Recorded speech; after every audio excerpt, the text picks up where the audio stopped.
tema de hoy a tratar es el rol del equipo multidisciplinario de apoyo a los órganos jurisdiccionales en casos de violencia familiar. Quien les habla, soy la magíster Rosemary Heredia Ciesa. Como ya hizo mi breve reseña histórica el abogado Reider. Asimismo, como primer punto se tocará el marco normativo y la finalidad del equipo multidisciplinario. Si bien es cierto, el marco normativo principal referente es la ley 30364, que todos lo sabemos porque ya está avanzado el diplomado, y cuyo objetivo es prevenir, erradicar y sancionar toda forma de violencia contra las mujeres, tanto en espacios públicos como en espacios privados, y proteger a los integrantes del grupo familiar, especialmente cuando se encuentran en situación de vulnerabilidad, sea por edad, por discapacidad, por condición social. Pero esta ley reconoce que la violencia no solo puede ser física, también puede ser psicológica, sexual, económica. Es por eso la intervención judicial necesita mirar de manera integral este tipo de casos.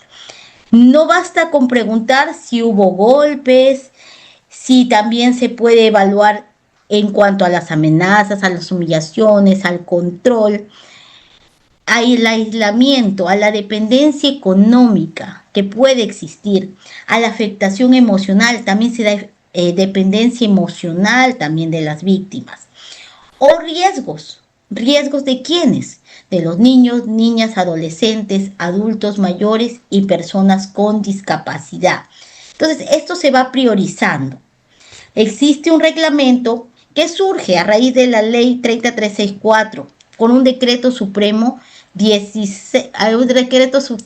2016, el 9 del 2016, que ha tenido modificaciones posteriores. La ley de la violencia ha venido modificándose conforme en el tiempo. Cuando yo trabajaba en los juzgados de familia, los procesos de violencia eran los que no tenían movimiento.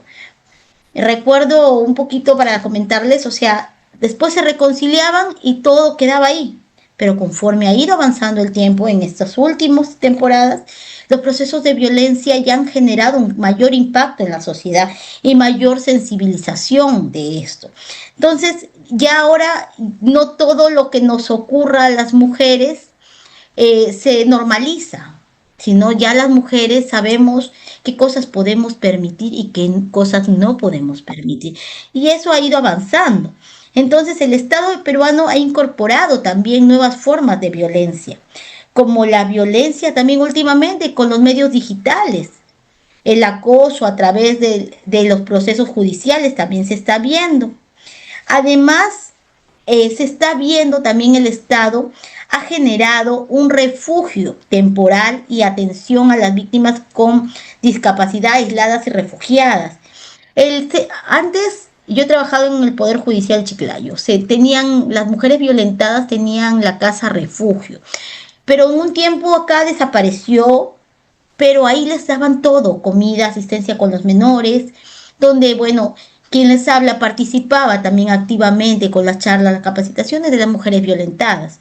Entonces, pero esto en un tiempo acá cambió. Ahora se ha reinstalado esto, como el programa de violencia contra la mujer se ha ampliado, se ha reinstalado y de nuevo existen las casas refugio. Por protección a las víctimas y a los menores, nadie sabe dónde quedan, solamente los profesionales que están en el área, ¿no?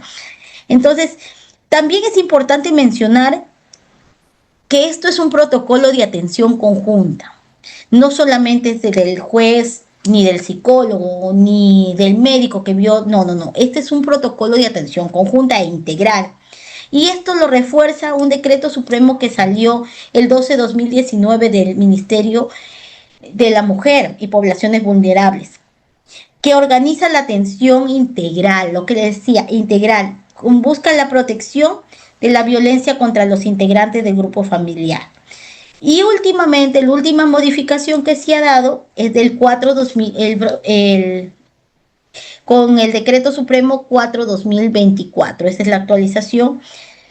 Asimismo, es importante que, bueno, los que son abogados lo entienden mejor esto. He hecho un cuadro gráfico sobre la ley 30364 Que bien es cierto, como todos sabemos, la ley de prevenir, sancionar, erradicar la violencia contra las mujeres integrantes del grupo familiar. Esta ley cuenta de dos etapas. ¿Cuáles etapas? A ver, está tanto en el ámbito de tutela especial y el ámbito penal. El ámbito de tutela especial, aquí se ven las medidas de protección, las medidas cautelares. ¿Quién lo hace eso? El juez de familia especializado en violencia contra la mujer. Y en el ámbito penal lo realiza para determinar una sanción, y esto lo realiza un juez penal. En esta oportunidad vamos a tocar lo que está de amarillito, en el ámbito de tutela especial, con los juzgados de violencia familiar y con el trabajo del equipo multidisciplinario de familia en base a la ley de la violencia. Es por eso que les he remarcado así. Si bien es cierto, estos informes van a servir ¿para qué? Para las medidas de protección, para la ejecución también, pero para la medida de protección. Pero en el ámbito penal, para determinar una sanción, son los otros informes, tanto del CEN, que en algún momento pasa, o netamente los de medicina legal, que eso es para el proceso penal, y eso se utiliza ya en el proceso conforme va avanzando. En algunas ocasiones, si, los psicólogos, si por ejemplo se reconciliarían las parejas, algunos psicólogos también del área de familia han ido a procesos porque no tienen otros informes, o la víctima no se presentó al resto de evaluaciones y solamente tienen un informe que es de las medidas de protección, y el psicólogo ratifica su posición y explica en lo que concierne su informe, pero se da muy poco. Entonces, vamos con eso. La finalidad del equipo multidisciplinario. Como observan el presente dibujo, es una atención integral. Su finalidad es aportar la información técnica a los órganos de justicia, como si en este caso al juez.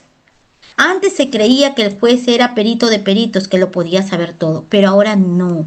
Ahora los profesionales tienen también su espacio dentro de la participación en las distintas diligencias del juez. El juez, para emitir una sentencia, requiere de conocimientos de especialistas que le brinden la información. En el caso del equipo multidisciplinario, que está conformado por el médico, está conformado por el psicólogo, está confirmado por la asistente social y en algunos casos como un educador social. ¿Qué permite esto? De que tenga estas 4 profesionales que ilustran cómo es la condición de la víctima. Entonces, su trabajo del juez es para que conozca el nivel de riesgo de la víctima, la existencia de una afectación psicológica, física, social o educativa, como les dije, los 4 profesionales, las condiciones familiares y sociales que mantienen la violencia, las necesidades urgentes de la protección también. Eso es en base a los 4 profesionales que están dentro del equipo multidisciplinario.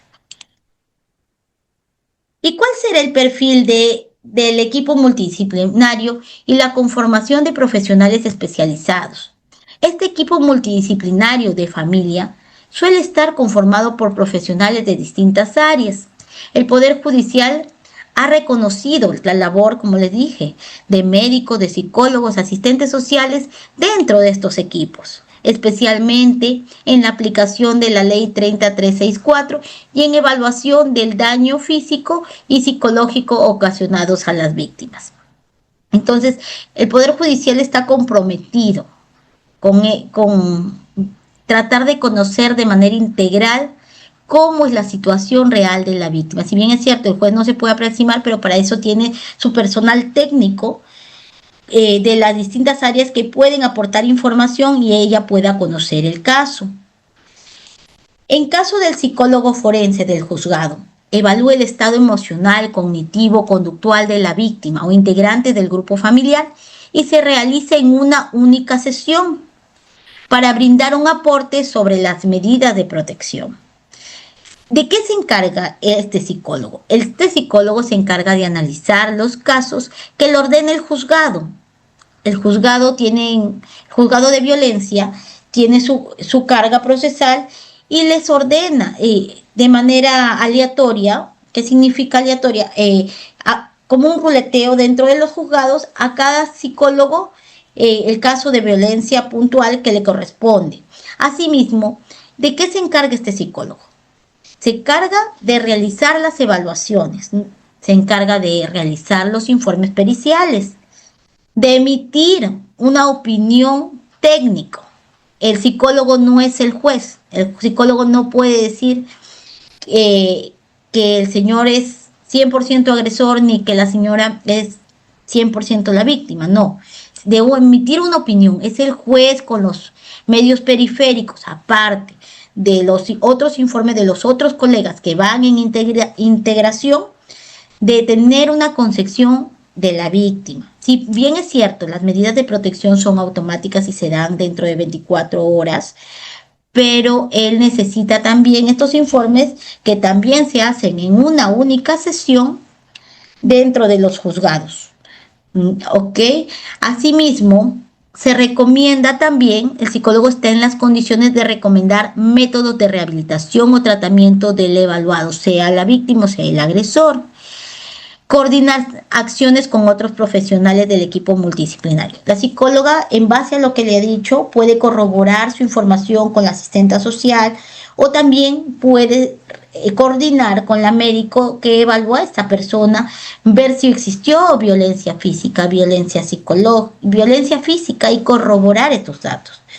Asimismo, corroborar con la asistenta social, ya que la asistenta social es la que realiza la visita domiciliaria dentro de los domicilios de la víctima y ver en qué situación se encuentra qué medios de afrontamiento podría tener o qué recursos tiene la víctima para salir de este proceso o qué es lo que requiere realmente. Esto ya lo puede corroborar el psicólogo en coordinación. Y si hubieran niños, también lo puede coordinar con el educador social que se encarga de ver el tema de aprendizaje con niños y adolescentes. Entonces, todo esto se puede realizar, como les digo, es un tema de conjunto. Asimismo, puede hacer el psicólogo después que emita su informe, puede llamar o también corroborar y dar seguimiento a estas medidas de protección que se han brindado. Aquí está la labor del médico. ¿Qué hace el médico dentro de los juzgados de familia? Realiza una evaluación médica del estado de salud de quien ordena, el magistrado, juez.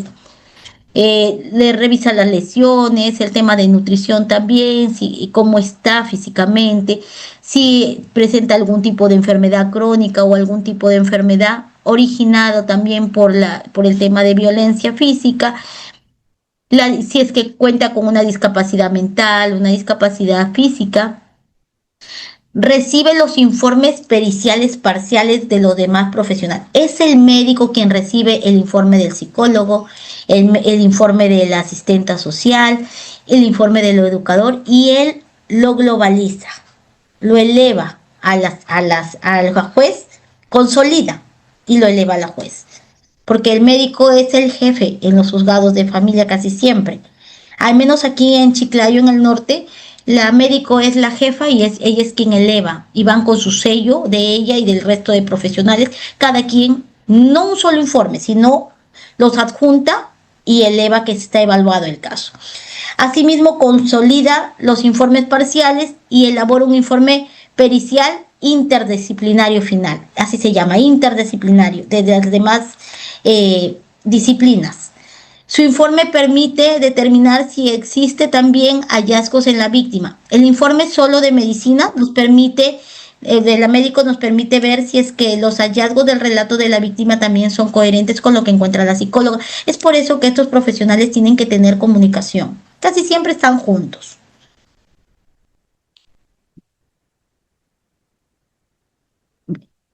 El trabajador social, la asistenta social.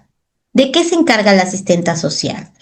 El trabajador social evalúa el contexto familiar, económico, comunitario y social de la víctima. Su mirada permite entender cómo la persona vive. Asimismo, las redes de apoyo, si dependen económicamente del agresor, si existe aislamiento, si existe hacinamiento, negligencia y riesgo para los niños y adolescentes. ¿Cómo se observa en la imagen? Bueno, yo tuve la oportunidad de trabajar con quien está en la imagen. He ido a acompañar a visitas domiciliarias cuando trabajaba en los juzgados en un momento. Y sí, la asistente social son muy proactivas. Van a casa, no se sabe cuándo van a ir, tienen una fecha establecida en su movilidad dentro del Poder Judicial y van a las casas. La visita es inopinada, nadie sabe. Entonces, ellos están en la obligación, se identifican, pasan, de verificar con quién vives, dónde duermes, cuántas habitaciones tienes, cuánto es el ingreso de casa. Pueden abrir tu frigider para ver qué tienes, pueden irse a ver tu habitación, la habitación de tus hijos para ver cómo está.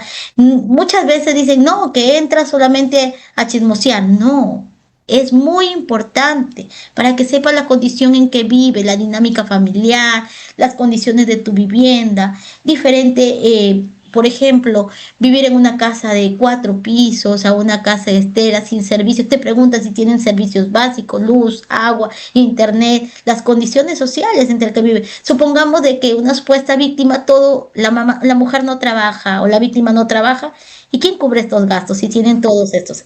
El supuesto agresor. Entonces podría haber una dependencia económica ahí. O sea, es muy aparte del psicológico que evalúa, que es mi rama. Es muy bonito el trabajo que realiza la asistente social, es de campo. El psicólogo no sale, la asistente social se va al campo, a tu casa. Entonces, asimismo, ve el riesgo social, dependiendo del entorno donde vives. Pongamos de que ella es una mujer, supongamos que sea de Puno, que está lejos de donde yo estoy, porque yo estoy en Chiclayo, no tiene familia en Chiclayo, ve que no hay soporte familiar cercano, está solita acá con la familia del imputado o del supuesto agresor. Entonces, todas esas cosas se deja constancias en los informes. Asimismo, el acceso a la salud, si cuenta con un seguro, si tiene una protección, si requiere. O sea, este informe del asistente social es realmente importante. Y lo que ayuda, imagínense, el juez no se va a ir a evaluar estas cosas, por eso es que confía con su equipo. Entonces ya tiene a la mano si es dependiente o no dependiente económicamente de la persona. El educador y especialista educativo. En mi tiempo cuando trabajaba ya, en los juzgados de familia no había, esto es nuevo. Les comparto porque también es una experiencia nueva. No en todas las cortes hay, dependiendo del presupuesto. Entonces, el educador, ¿qué se encarga un educador especialista educativo? Bueno, cuando hay niños, adolescentes involucrados dentro del tema de violencia, este profesional educador puede evaluar el impacto de la violencia que ocasiona dentro de su rendimiento escolar, de su conducta, de su asistencia a clases, de cómo se socializa con los demás, con sus pares, o sea, con personas de su edad, con las personas de mayores y el desarrollo emocional del niño. Debe observarse si el educador social solo trabaja con menores. ¿Cómo está su bajo rendimiento repentino? O sea, de lo que niños tenía pura A, empieza a sacar pura C. Hay una baja desde que empezaron los problemas. La inasistencia frecuente a clases. Eso también lo tiene que corroborar. En algunas situaciones, el educador va a las escuelas. Eso también he averiguado y cuando yo trabajaba ahí no había. Para mí me parece genial porque esta labor lo tenía el psicólogo antes, pero ahora ya hay un profesional encargado de esto. Asimismo, el miedo de retornar al hogar. Hay niños que no quieren regresar a casa por la violencia, por los sucesos que pasan. De repente, bueno, mucho se habla de violencia contra la mujer, pero también sucede en el otro plano. Pero son pocas veces las que denuncian los varones. Pero también sucede, algunos le tienen miedo. No sé si escucharon ese caso de que el niñito no quería irse con mamá porque lo maltrataba, de un argentino, y al final el niñito murió. O sea, esas cositas lo ve el educador social, que también lo puede evaluar el psicólogo, pero él indaga a mayor profundidad. Dificultades para la concentración que están limitando su rendimiento académico, cambios emocionales y conductuales. Un niño de 11 años de repente ya con conductas inapropiadas o disruptivas, que nosotros lo llamamos, al tema de oposición a las reglas de conducta, problemas académicos que le contestan los profesores, se pone malcriado, violencia, eso se encarga el educador social y que me parece excelente esta nueva propuesta que hay, pero sí depende de la corte y del presupuesto, eso sí me han dicho. Entonces, el tercer punto, las funciones técnicas y periciales del equipo multidisciplinario. Se divide en dos grupos, las funciones técnicas y las funciones periciales. Dentro de las funciones técnicas son aquellas que ayudan al juez a decisiones urgentes, rápidas de protección. Entonces, es lo que el juez quiere. ¿Le debo dar las medidas de protección o no? Por favor, verifique. Mayormente creo que primero pasa medicina, después ahí mismo con la psicóloga y lo más urgente porque creo que ellos tienen 24 horas para pronunciarse sobre las medidas de protección. Acá que evalúa el riesgo, evalúa también el tema de identificar factores de vulnerabilidad, recomendar medidas de protección, sugerir atención psicológica, médica o social, orientar sobre la necesidad de derivación a otros servicios especializados. ¿Qué quiere decir esto? El tema de derivar a los servicios especializados que el psicólogo puede remitir al tema de las postas médicas o los centros de salud para llevar terapia. A veces les ponen, no en sentencia, les ponen como en la medida de protección que tienen que llevar terapia, pero es por sugerencia del psicólogo. Porque ellos solamente evalúan una vez, no hacen tratamiento. Solamente evalúan por única vez. La realización de las visitas domiciliarias y entrevistas complementarias. Esto es mayormente el tema. Y bueno, con las funciones periciales, son aquellas que producen un informe especializado con valor técnico dentro del proceso. Ellos tienen que presentar una documentación, tal como lo ven con un informe.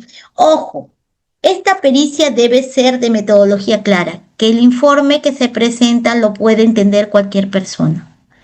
Y muchos a veces cometen el error de aplicar tecnicismo. No debe haber tecnicismo. El informe que emite el psicólogo debe ser tan sencillo, el psicólogo o el profesional, que cualquier persona lo puede entender. Tiene que ser claro, tiene que ser objetivo. El psicólogo forense tiene que ser objetivo. En entrevista, la revisión del documental y aplicación de instrumentos cuando corresponda.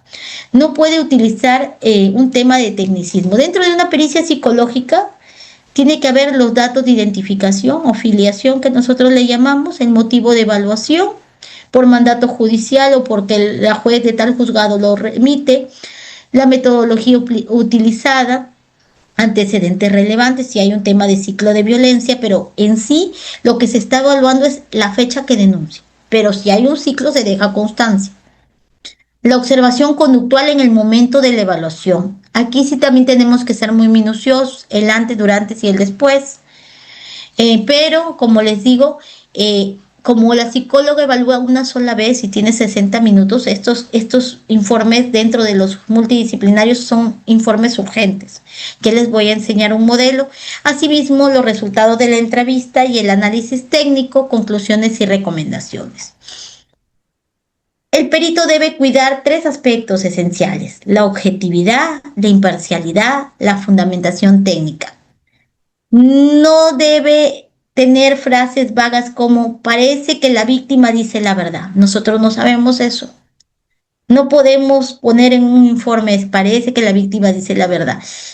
Explicar técnicamente qué indicadores se encontró relacionados a los hechos y limitaciones que tiene la evaluación. Como se observa en el presente dibujo, todo es un engranaje, es un trabajo en conjunto que se tiene que realizar para que tomen de acuerdo a eso, la juez disponga qué se va a realizar, ¿no? O qué medida va a tomar, si le va a dar la medida de protección, no le va a dar la medida de protección.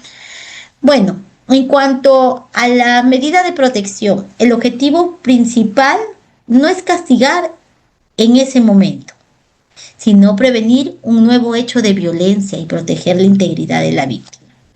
O sea, no, el proceso penal sirve para sancionar. Aquí no, la medida de protección no, es prevenir. Es un hecho preventivo para que no sigan ocurriendo más hechos. Es por eso que tienen que ser rápidos.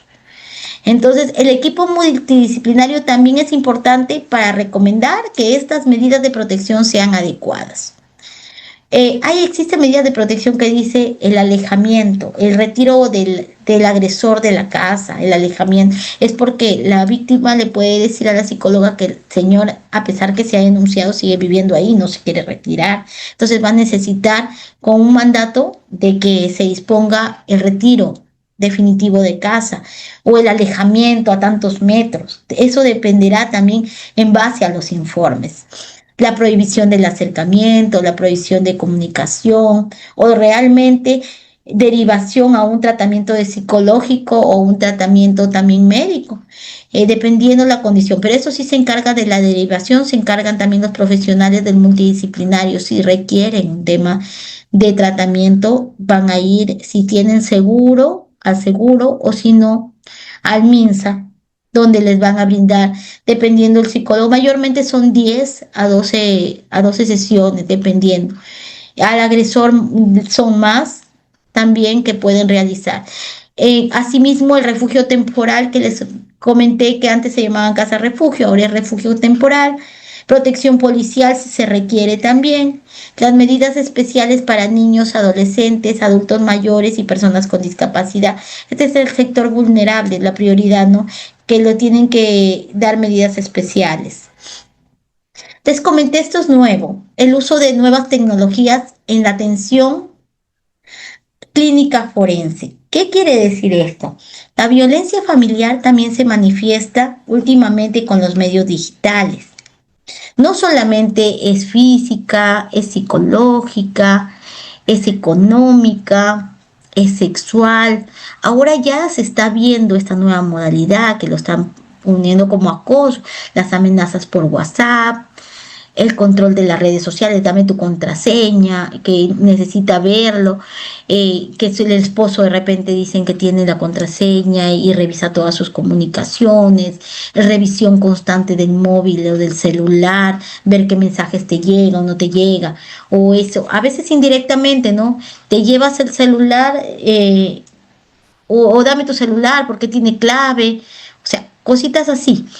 Difusión también de imágenes íntimas. Esto se está dando bastante y lo que tenemos que dar cuenta de esto, de que prevenir porque últimamente se está dando bastante en base a la tecnología, la difusión por las redes sociales. Te toman una foto y esto lo publican. Ahí he puesto la imagen por una foto que te tomaron del celular. Miren cuántos monitores tienen esa foto. Y esto pasa mucho en los jóvenes, que no se dan cuenta de la magnitud de los actos. Esto es importante a nosotros como profesionales y decirles a nuestros, no solamente a nuestros hijos, a nuestros familiares, a nuestro entorno, que tengan cuidado, que eso ya se está corroborando y ya lo están juzgando en los juzgados de violencia contra la mujer. Eso ya se está viendo. A veces antes pensaban que era una broma, pero esto no es una broma, es tema también que está atentando a la dignidad contra la mujer. Entonces, las redes sociales, recién se ven muchos casos de esto, que artistas, influencers graban teniendo relaciones y esto lo hacen público, lo transmiten en vivo. Es una denigración contra la mujer. Quien les habla, yo trabajo como perito de parte, o sea, estoy en constante interactuar de constantes procesos, tanto de violencia, de delitos de otra magnitud, pero se ve mucho esto. Estos delitos sexuales antes los delitos cibernéticos no eran tomados en cuenta, pero ya están. Ojo de que hace un mes, 2 meses, los delitos de violencia ya les están dando penas efectivas y antes no se veía eso. Entonces hay que prevenir si tenemos hijos, si tenemos familiares de 18 años arriba. ya se está computando. Vigilancia contra imágenes, vigilancia para la ubicación de GPS. También se han visto casos que el celular te pone en GPS para saber dónde está y está conectado con tu computador y saben dónde estás. Entonces, indirectamente, es un tema ya de violencia. O sea, de repente supongamos que en caso de los hombres, que mayormente se generaliza, pero también existe casos de mujeres. Yo recuerdo en una oportunidad de que fue al juzgado un señor, se veía con, se conoce, ¿no? Uno cuando son sumisos. Quería revisar su expediente, recuerdo que yo estaba ahí, y su expediente era de violencia. Pero nosotros pensábamos que él era el imputado. Y dice, señorita, ¿puedo revisar mi tema de violencia? Sí, claro, deme su número de expediente. Oh, lo verifico. Cuando lo veo el agraviado, desde que ven agraviado, mis dos compañeros empezaron a reírse, que él había denunciado a la mujer. Es burla. Les hablo de años atrás, pero también esto se ve y por eso también los varones no denuncian. Pero sí pasa. Cuando en eso aparece por detrás la mujer. La mujer era grandota y lo quería. Oye, ¿qué haces acá, desgraciado? Quererlo. Y nuestro delante lo quería pegar. Y no, la mujer era de armas tomar, o sea, y el hombre era todo tímido, todo ese, decía, y los muchachos se reían, pues no, pero se ve, sino que por, hasta nosotros, que yo me digo yo también, porque que era personal de la corte, me reía porque, ¿cómo con qué vergüenza, no? Se venía, y yo era más jovencita en ese entonces, pues, pero se dan estos casos. Mayormente se ve más a la mujer sumisa. También hay agresiones mutuas, los dos no se dejan, los dos son terribles. Entonces, pero sí ahorita esta ley nos está beneficiando bastante a nosotros, pero a veces se da también de que se desvía esto por otros consejos y de verdad se está dando duro al tema de los varones. Entonces, se está utilizando para otros fines, eso es lo que quiero decir, que no deberían, no, porque a veces las personas que necesitan estos servicios se les quita un cupo de que realmente lo necesitan y de repente es un caso extremadamente crítico que requiere de atención inmediata y les estamos haciendo perder el tiempo con algo que no existe. Entonces, yo también mucho hablo, porque yo soy perito de parte, del tema de la protección de la mujer, pero desde el otro lado. Pues yo tengo hombres llorando, tienen 30 denuncias de violencia familiar. O sea, ya no, hasta esos extremos no, y están separados. O sea, también creo que hay que delimitarse. Y a las personas que son abogados, yo sé de que a veces uno quiere ganar su caso, pero también no es por salud mental llevar 30 procesos, 15 procesos. Ya no viven con la mujer y siguen denunciando. Entonces hay un tema de amenazas, de esas cosas, o un tema de venganzas también. Entonces hay que ver, o también con el tema, también estos temas de violencia va vinculado con los temas de tenencia, porque quieren, yo les digo porque como trabajo en esto, denuncias por violencia las medidas de protección y ya no puedes reclamar a tu hijo, porque vas a estar alejado y vas a seguir pasando pensión. Entonces hay que ser humanos, todavía creo que esto es cuestión de valores y de familia. Yo sé que se quiere ganar un caso, yo también trabajo, yo también quiero ganar mis casos, porque eso crece mi fama, pero también en base a tema de valores. Yo creo que hay que ser justos, porque también tenemos hijos hombres y esto da vueltas. No es que el karma, no, es la vida, es la vida, o sea, de repente le pasa esto a tus hijos. ¿Cuánto hemos cruzado, cuánto los que somos madres nos preocupamos por tener a nuestros hijos bien y que les pase estas situaciones de repente por no estar informados de esto de la ciberviolencia, de los temas de las publicaciones? Se tiene que hablar con los chicos, ya no haya tabús, porque si es que ellos no saben van a incurrir. Entonces hay que decir, los hostigamientos por llamadas o por mensajes, la creación de perfiles falsos, el acoso digital posterior a la separación. Me separo, me creo un Facebook falso para ver qué pone, quién le manda corazones. Existe gente de esa naturaleza que ve hasta los mensajes que te manda. Que por qué te mandó corazoncito. O sea, y ya no estás con la pareja. Ese es un tema de violencia. Y creo que nosotros como profesionales debemos estar preparados. Porque la creación de perfiles falsos para enamorarte, para ver si es que cedes. O sea, ya estas cosas, la tecnología se está vulnerando bastante y sobrepasan los límites. Hace poco, a ver, hace unos meses tuve un caso de un jovencito de 18 años, eh, estudiante de medicina. Había tenido su enamoradita y al parecer habían estado juntos y la chica se había puesto un polón, su mismo polo del chico, y se había ido al baño que quedaba ahí en su cuarto, ¿no? Y el chico les toma una foto. ¡Ping! Se le pierde el celular o él envió a alguien esa foto. La cosa es que la foto terminó por toda la universidad. Denunciado el niño por 18 años, chiquito todavía. Y lo peor, que cuando salen con sentencias ya no pueden trabajar para el sector público. Y él estudiaba medicina. Yo entre mí decía, cuánto sacrificio de la madre, pagar pensiones de 2.000 soles y para que venga alguien y le arruine la vida. Entonces hay que hablar estas cosas y por eso les comparto. Yo creo que me alocaría de que esto ya es delito. Ya es delito estar que cuando la mujer dice no, es no. Nada de que me la emborracho y me la llevo. No, no es no. Porque hay otro delito ahí contra la mujer también, porque abusar en estado de inconsciencia. Entonces ya estas cosas se están viendo, pero y hay que informarlas. Y es por eso que les comparto, porque esto es mi pan de cada día. Entonces, el reglamento de la ley 30364 ha incorporado expresamente la violencia que se viene siendo facilitada por las tecnologías digitales como una modalidad relevante dentro del abordaje de violencia. Es por eso que el equipo multidisciplinario de familia debe estar preparado para analizar estas evidencias digitales. No basta con mirar las capturitas de pantalla, no. Porque ahorita con la IA todo hacen.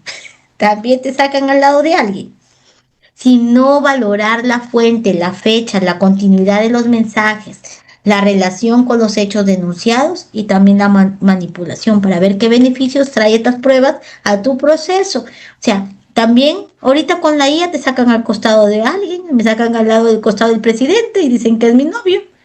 O sea, esto se está viendo y parece increíble, pero eso está pasando.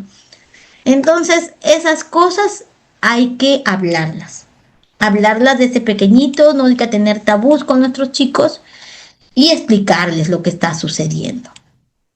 Asimismo, la modernidad llegó acá a todo el sistema de justicia.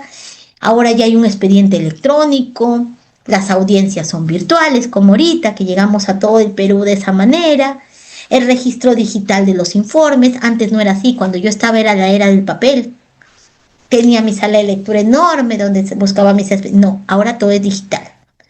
Asimismo, es posible hacer las videollamadas para la coordinación dentro de los operadores de justicia. Se puede llamar yo me acuerdo que teníamos una guía donde teníamos de todo, de las comisarías, del Ministerio de la Mujer, teníamos de las fiscales, o sea, pero ahora ya se hacen estas videollamadas interinstitucionales para ver cómo es el proceder. Asimismo, las plataformas digitales con las denuncias anónimas, que eso antes no se veía. Antes tenías que escribir tu nombre, ahora no. Evidencias digitales, hay chat, audios, correos, fotografías, videos, hasta la geolocalización se ha dado. Saben dónde estás.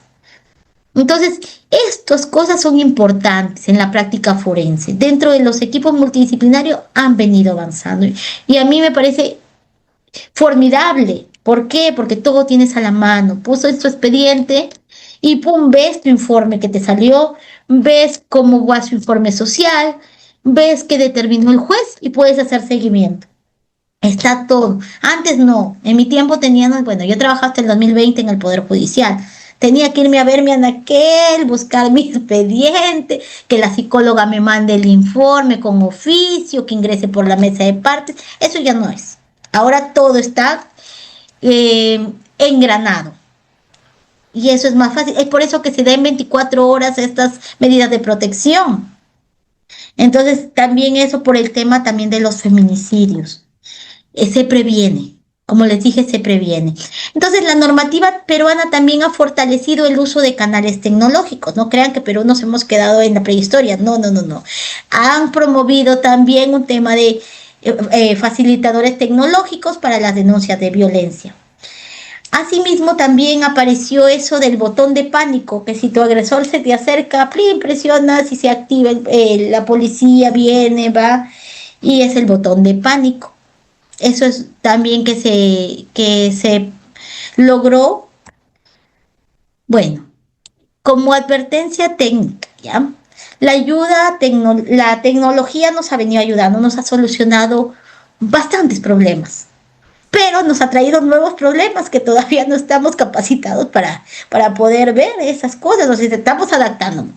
En uno, que bueno, yo crecí en la era de la tecnología, joven tampoco soy, pero el tema de las computadoras, pero cada vez se hace más difícil. Esto de la IA, que ya es una maravilla. Bueno, yo lo cuento que tengo ya casi 40, y bueno, no me imagino en el resto, o sea, y el personal de la corte, los multidisciplinarios no son jovencitos, son medios antiguos y necesitan estar capacitándose constantemente. Entonces, una captura de pantalla puede orientar, pero se debe analizar con prudencia. Estos medios digitales sí, se deben de analizar con prudencia. En cuanto a un informe psicológico, puede realizarse con un apoyo tecnológico, pero siempre hay que respetar la confidencialidad, la seguridad de la víctima, la calidad de entrevista y la no revictimización. No se toca más hasta que lo evalúe medicina legal. Eso sí hay que respetar. Son 60 minutos que tienen con la psicóloga del Poder Judicial, nada más. Asimismo, no se sabe si el hecho es o no es, pero se evita la revictimización para que no esté contaminado ese relato. Muchas veces se le toca el tema, pero ¿qué hacemos? No conseguimos un relato coherente. Sino, por ejemplo, ya le contamos a la psicóloga, vuelta le contamos a mi mamá, a la vecina, a esto. Ay, pero que el desgraciado te hizo esto, lo otro, lo otro. Cuando llega a medicina legal le dan cupo. Es un relato totalmente diferente. ¿Por qué? Porque quiera que no, la memoria es frágil. Y acá van los recuerdos de la memoria semántica, la memoria del recuerdo y todo eso. O sea, pero ya está contaminado, pues es mejor que no se hable. Es mejor que no se hable. Entonces, eso, la confidencialidad también, dentro de la evaluación, ¿ah? Porque estos informes no se sabe dónde lleguen. ¿Por qué? Porque la otra parte lo coge para medio de prueba, vuelta lo envía. Al final terminan colgados en el internet. Y no lo colgaste tú, no supiste de dónde salió. Los medios, eso también. Eso ha generado el tema de la tecnología. La tecnología en psicología forense no debe usarse para acelerar mal la evaluación, sino para mejorar los accesos, las oportunidades y la protección de la víctima. Pues tenemos ahí una víctima y lo que tenemos que hacer es respetar hasta que el juez determine qué es lo que pasó. Nosotros no sabemos, no estamos ni a favor ni en contra, simplemente para recoger la información en base a lo que tenemos en el momento. Si nos dan un expediente con medios de prueba, podemos cotejarlo, pero si es que no, en base a lo que tenemos y de manera imparcial. Hay esto, lo otro, y entre los operadores de justicia corroboran esto ya. Entonces, pero mientras tanto, con lo que tenemos. Variables e indicadores evaluados en el equipo multidisciplinario.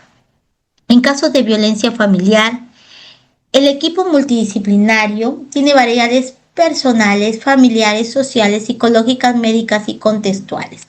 Les he hecho un cuadrito donde vamos a observar las variables y qué profesionales van a participar dentro de esto. El riesgo de nueva agresión que se puede dar, nadie sabemos si no se va a dar, si es que el supuesto agresor sigue en casa o si lo perdona, porque cuando llegan a juicio ya están reconciliados y con un bebé más. Sí, es así.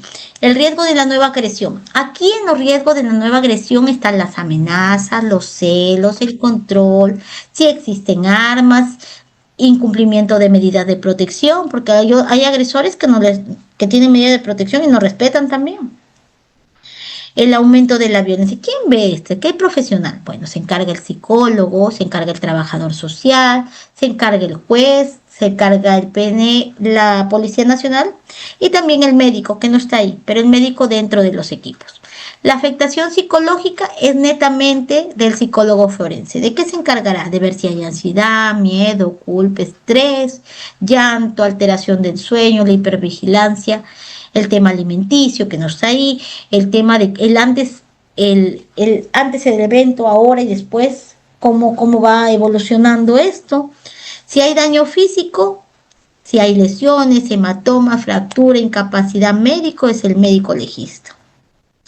Si hay un tema de violación sexual, relato compatible, las lesiones, indicadores físicos, psicológicos, el temor, la vergüenza, la evitación a la persona imputada.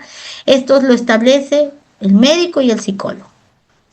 Si hay un tema de dependencia económica, el tema de ingresos, el tema de control de dinero, impedimento para trabajar, retención de bienes, netamente el trabajador social, y esto lo va a identificar cuando vaya a hacer su informe social. Esto va a poder ver porque la violencia económica también se está dando y se está abriendo paso poco a poco. Ha sido un tema de la violencia económica, no se ve mucho porque no saben cómo llevarla a cabo, cómo direccionarla, porque es nuevo. Y mientras no consigan una línea de seguimiento idónea, van a haber ensayos y errores, hasta que logran canalizarla. Entonces, como esto es nuevo, la violencia económica, yo recuerdo mucho un caso, les voy a compartir de violencia económica. El esposo proveedor, el que da el sueldo, la madre ama de casa. Eh, Recuerdo que yo he trabajado en el juzgado de familia mucho tiempo y la juez nos contaba los casos y compartía y eso te ilustra. Y el hombre le daba en ese entonces 20 soles para desayuno, almuerzo y cena. Que compre los tomates, justo comentaba la jueza, está loco, caramba, ¿cómo va a hacer eso? Que compre los tomates de colores y que al día vea cuál es el más maduro. Y si es que no estaba el más maduro, no, estaba por ahí uno que se podría, problema había con el hombre. Violencia psicológica, sí, que eres así, que no economizas, que ves que no me alcanza, y esto era del diario. Los tomates, las cosas así, no podía malograrse nada, o sea, la mujer, para eso estaba la mujer. Ay, y la doctora decía, este está loco, ¿qué cosa tiene? Pero en ese entonces, o sea, no estaba, esto lo tomaban como violencia psicológica, y ahora podría ser psicológica y económica, porque la limitaba, incluso los niños ya eran traumaditos con estas cosas, porque la señora tenía que cocinar con lo que había comprado y seleccionar. Imagínense, para seleccionar qué tomate está bueno, qué tomate está malo, cuál se va a madurar mañana, cuál es el otro. O sea, es ya limitante. Y, o sea, y que ella tenía que establecer y pedirle lo que va a gastar justo y cuánto le ha sobrado, dar cuenta. O sea, ya eso es el colmo. Entonces, antes se veía como violencia psicológica, pero ahora eso también podría entrar dentro de una violencia económica, ¿no? Aquí también hay un tema de la dinámica familiar, los roles de poder, quién manda, porque yo trabajo, yo soy el que manda, el sometimiento, el tener que aguantar humillaciones públicas como yo no, tú no aportas nada. El ser ama de casa es una locura. No necesariamente sea el hombre o la mujer quien asume el papel de casa, es una locura. Tiene que ser psicólogo de los hijos, tiene que ser economista, tiene que profesor porque enseñar a los muchachos, lavandera, planchador, todas las profesiones juntas y nadie lo reconoce. y nadie lo reconoce. Para mí es caótico estar en casa, porque, Dios mío, desde pensar que vas a cocinar es un dolor de cabeza. El recoger los muchachos, ver, o sea, todas esas cosas, eh, y a veces aún así apoyan en eso y son criticados, tanto hombre o mujer, porque ahora ya ambos hacen las funciones, como que la mujer puede trabajar y como el hombre puede trabajar y ser proveedor, o ambos.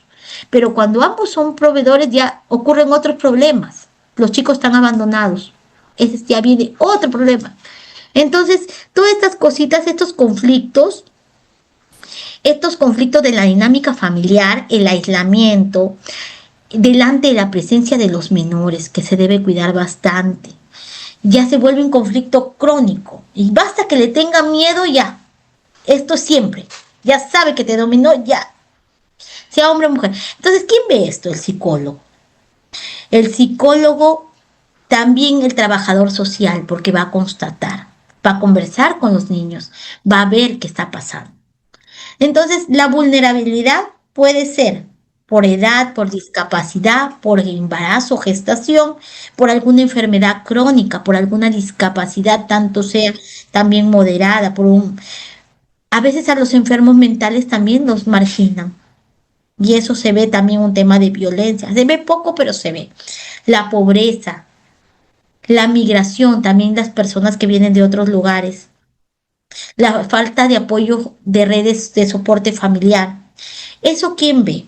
Todo el equipo. No solamente una persona, lo ve todo. Entonces, el impacto educativo, el bajo rendimiento, la inasistencia a clases, los problemas de conducta, el retraimiento, lo ve el psicólogo y también lo ve el educador social. Las redes de apoyo, familiares, vecinos, amigos, centros de salud, el centro de emergencia mujer, la comunidad, la policía, el poder judicial, son redes de apoyo. Eso también se encarga de ver el trabajador social, cómo ha ido viendo su proceso, quiénes tienen conocimiento y cómo lo está llevando, ¿no? Los factores protectores, la autonomía, las redes familiares, las denuncias previas, acceso a servicios, medidas de protección. Todos estos factores protectores lo ve todo el equipo multidisciplinario. Evaluaciones médicas, psicológicas, social y educativa. La evaluación médica, como les dije, el médico va a observar si tiene algún tipo de lesión, qué tipo de lesión la tiene. Bueno, si la señora dijo que el señor la agarró de acá, la empujó, la golpeó en la pared, le metió un puñetazo, debería tener un hematoma acá, porque un puñetazo fuerte, por eso ve el tipo de lesión, la ubicación, la antigüedad. Si dice que me pegó ahorita y no tiene nada, también es como que no quiere decir que no pasó, pero pudo haber sido otro tipo de violencia. O sea, como que dijo de que era violencia física, pero no es violencia física. Si ella dice que me puñeteó el ojo, y la fuerza de varón, pues marca. Si me agarró de acá, de los brazos, debería estar morado, ¿no? Y tienen que supervisar, para eso está el médico. Antigüedad aproximada, si dice que fue hace 3 días, creo que el color cambia, no soy médico, pero el color cambia, me parece que conforme va pasando los días. La compatibilidad con el relato, con lo que ha dicho. ¿Qué hizo? Dice que me tiró un puñete, pero tiene raspado por acá. Entonces, no hay coherencia en lo que nos está diciendo. Días de atención facultativa, también cuántos días le van a determinar la incapacidad y si requiere necesidad de un tratamiento, ya se va a derivar a su centro de salud, ¿no? La evaluación forense. En caso de nosotros, como somos psicólogos, se realiza la evaluación para el otorgamiento de medidas de protección. Como les dije, es una sola vez, se emite el informe y se eleva al juez. Posteriormente, el juez evalúa todo esto y ve si es que le conciernen las medidas de protección. Y estas víctimas después van a ser atendidas en medicina legal para su proceso regular y a mayor detalle. Como les dije, el proceso penal son las dos vías. Solamente el psicólogo de la corte es para las medidas de protección, nada más. Una vez, chao. No hay tratamiento, no hay nada. Te otorgan medidas, se hace un seguimiento nada más. ¿Qué evalúa? Los indicadores de ansiedad, miedo, tristeza, indefensión, un estrés postraumático si puede tener, la coherencia, siempre también la coherencia emocional con el relato. Siempre se va a tener que observar. El psicólogo tiene que ser muy cuidadoso, porque nos pueden crear una historia magnífica. Dicen, estoy afectada, y la evaluada viene mejor que la psicóloga. Viene toda con sus pestañas postizas, con sus uñas largas, bien maquillada y súper bonita. Se piensa que se va a la pasarela. La psicóloga se ve más deprimida. Y ha pasado, y eso comentábamos con los colegas. En un caso reciente, dicen, ay, Rosemary dice, la víctima vino, parecía modelo. Entonces dice que estaba afectada, no lloraba nada, pero estaba afectada con unos tacones, puntita, aguja, toda ella. ¿Estará afectada? Le digo, ¿qué va a estar afectada? Le digo, si eso se nota, cuando uno está afectada se nota, no tiene ganas de nada. Entonces, observa o averigua más, le digo, de repente hay otros tipos de denuncias por ahí, que no te ha dicho, porque obviamente nadie va a decir eso. Chequea, mira lo que ellos tienen acceso a su sistema, en ese entonces yo lo tenía, acceso al sistema, con su nombre, ves cuántas denuncias, aparecen unas 8 denuncias por violencia y ves que hay de repente un tema de divorcio por ahí o un tema de tenencia. No, esto estuvo por otra cosa. Asimismo, relación con los hechos denunciados y la afectación psicológica, factores de riesgo y de protección. Esto quería hablarles y ampliarles un poquito el factor de riesgo. ¿Qué viene a ser un factor de riesgo? Existe el factor de riesgo bajo, medio y moderado. El factor de riesgo bajo, aquí la violencia es leve, de leve a moderada. Acá puede ser una característica sin amenazas, sin daños graves. La posibilidad del daño es grave. Aquí ejemplos pueden ser peleas aisladas, gritos, insultos, celos, el control moderado del agresor, amenazas sin concretarse. Ese es un factor bajo, pero no quiere decir que no haya violencia, es un factor bajo. Un factor de riesgo moderado, ¿qué será, Rosemary? ¿Qué será?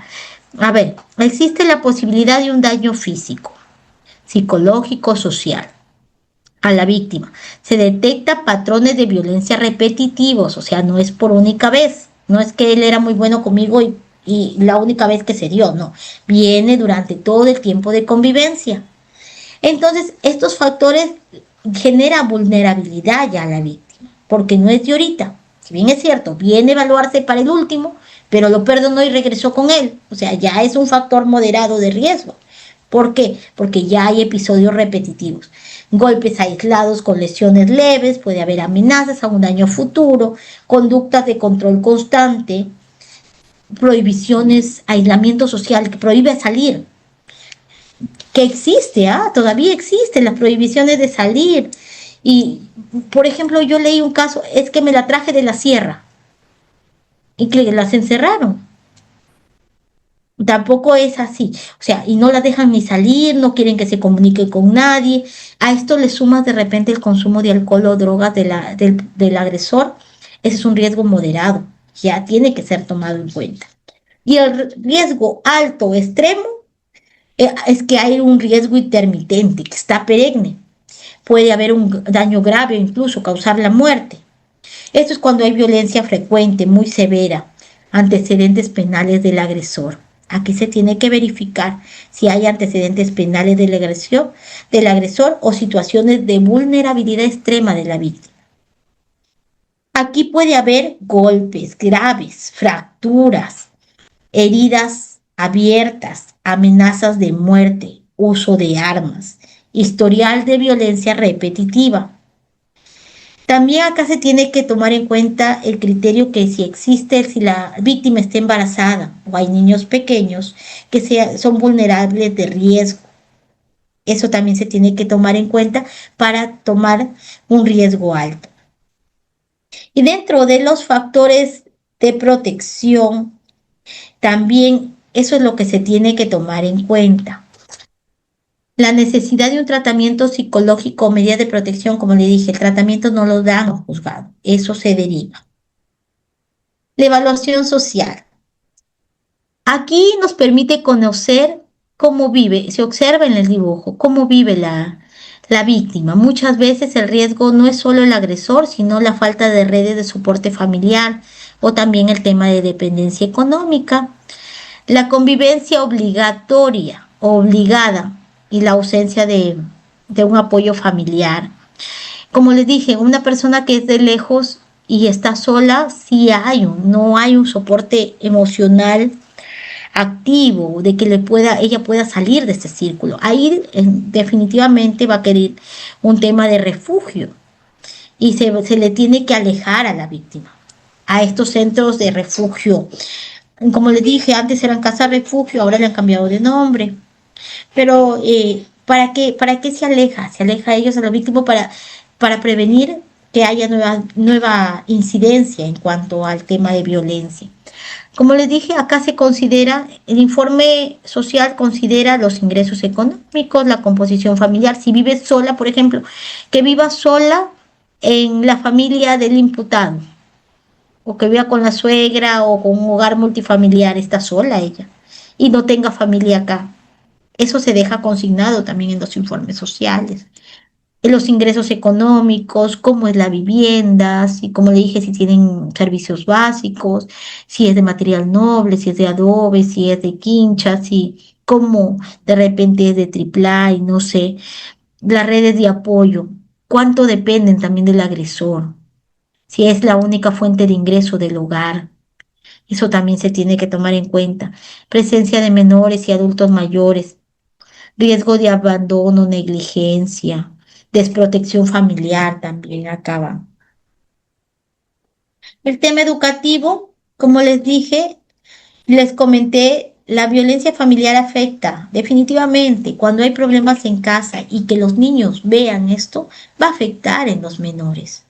Va a traer consecuencias, tanto en su aprendizaje, en la conducta, en la asistencia al colegio. Por ejemplo, la mamá que es víctima de violencia, en algún momento no va a ir al colegio porque no le vean de que está siendo maltratada o porque el niñito vaya a hablar.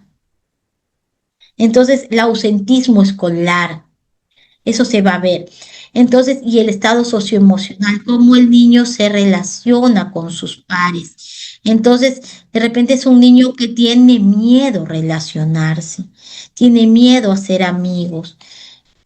También puede haber una presencia de cutting si hay niños adolescentes, cortes, intentos suicidas. O sea, puede haber muchas cosas, por eso también es importante el educador social, que puede ser un profesor, también me han dicho el educador social. Entonces, que vea esas cosas, la presencia de conductas de alto riesgo, conductas disruptivas en los menores, aislamiento social. No solamente el niño que ve este tipo de violencia va a ser agresora, este niño demasiado sumiso también puede ser víctima de violencia y tiene temor al acercarse a las personas porque piensan que le van a hacer daño. Y aquel niñito que no habla, aquel niñito que no sale a recreo, aquel niñito que no comunica con sus compañeros, que se aísla, también puede ser un tema de violencia familiar dentro del hogar. Mayormente el problema de los niños es casa. Entonces, en base a eso, o que también puede ser otro niño que como ve que el padre golpea a la madre o en viceversa, haga esto contra los compañeritos, porque ve que la cuestión de poder del varón o del poder de la niña, puede ser una niña que pega. Entonces, esas cositas se evalúan. En casos, el equipo debe trabajar como prioridad el enfoque e interés del superior del niño, evitando exponerlos a nuevas entrevistas y a relatos repetitivos. Si se entrevista al niño una sola vez, no más tampoco, por el tema de la vulneración. A ver. El equipo para concluir, y acá les voy a enseñar los informes que tengo preparados, que esos son comillas. El equipo multidisciplinario cumple un rol esencial en los casos de violencia familiar, porque permite el sistema de justicia no actúe de manera ciega. Entonces tengan que ver formalmente. Y nosotros somos cuando trabajamos en el sector público y pertenecemos al equipo multidisciplinario, somos los ojos del juez ante la sociedad, porque ellos van a confiar que esos informes son fidedignos en base a evidencia propia, concreta, palpable, porque ellos, el psicólogo ha visto a la víctima, el médico ha visto a la víctima, la asistente social ha visto el entorno donde ella vive, el educador ha visto a los niños. Entonces, ella en base a eso se va a proyectar a emitir una sentencia justa, sea confirmatoria o dar una medida de protección confirmatoria o no, dependiendo la vulnerabilidad. Entonces, la intervención aporta una mirada humana, técnica y especializada. En violencia familiar, una buena decisión judicial depende de una buena evaluación multidisciplinaria. Donde hay riesgo no basta con escuchar, hay que evaluar, proteger y actuar oportunamente, porque también un informe puede ser crucial para evitar un intento de feminicidio o para saber que no la puedan dañar a la víctima. De repente un feminicidio se da y el psicólogo no evaluó bien. De repente no le preguntó a la señora si el hombre tenía un arma o un revólver. Y después pasa que la víctima la mataron. Entonces incurren ya en responsabilidad. Bueno, acá hay una fotito del módulo de violencia de aquí. Esto sí quería aportar y bueno, primero les voy a mostrar cómo es un modelo de un informe dentro de los equipos de multidisciplinarios, que también se lo voy a pasar a Reider, se le ha quitado los nombres para evitar y puedan ver cómo es un informe de un equipo multidisciplinario. Esto es de mi zona. El informe psicológico siempre se va a remitir como parte del equipo, se coloca el expediente, la materia a evaluar. Bueno, aquí en Chiclayo hay solamente los que ven tenencia, esos son parte del equipo multidisciplinario, pero hay unos profesionales idóneos que solamente ven violencia. Son como 4 de violencia y 4 que ven otro tipo de tenencia, los casos de familia. Esto es con la subespecialidad de violencia. Los datos de filiación es referente a mi área. Los datos de filiación, todos los que consideran acá, lo que sorprende aquí y se ve diferente, que acá se ve si tiene una discapacidad. Se agrega diferente a los datos de filiación de los informes normales y si cuentan con seguro. ¿Por qué creen que pasa eso? ¿Por qué creen que han consignado si cuenta con seguro y si presenta una discapacidad? Ahí puedo interactuar, me dijeron, a ver si alguien sabe por qué.